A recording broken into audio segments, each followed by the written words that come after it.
you're not sleeping, you're anxious, and you're overwhelmed, and you're wondering what's going on, but could it be anxiety or could it be your hormones? Let's dive into this one. I'm constantly seeing women in their 30s and 40s thinking that they are an anxious mess, but I'm going to tell you, anxiety is usually something that's kind of like chronic. It can be tied to PTSD, trauma experiences.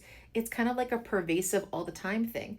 But when it's hormonal, what we start to see is that these things come out of nowhere in waves, sometimes associated with your cycles, sometimes when your cycle's supposed to be there and you don't get it. That's actually anxiety provoking too, and kind of gives you this internal sense of dread. Hormonal anxiety might be tied to your cycles or it might not. It can kind of just show up out of nowhere. It can sometimes be associated with other symptoms like breast tenderness, mood, fogginess of your thought patterns, and then it can quickly go away for some people. It's that coming and going sensation that is so disruptive, and I see this most often in my patients in their 30s and 40s, even though they have regular cycles, maybe there's something hormonally fluctuating just enough to really put their mood on edge. It's worth talking to your doc to say, like, are my symptoms coming from my brain or my ovaries? Do I need to treat one? Do I need to treat both? Because some people can have generalized anxiety and they can have hormonal anxiety compounding the situation,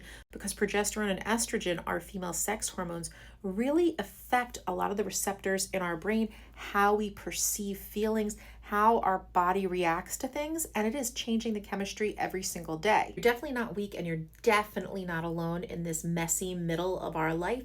The trick is, do you have somebody that's asking the right question? And if not, learn here ways to sort of signal what the differences are, because hormones are neurotransmitters, and some of our emotional responses are truly hormonally regulated and not just us losing it. So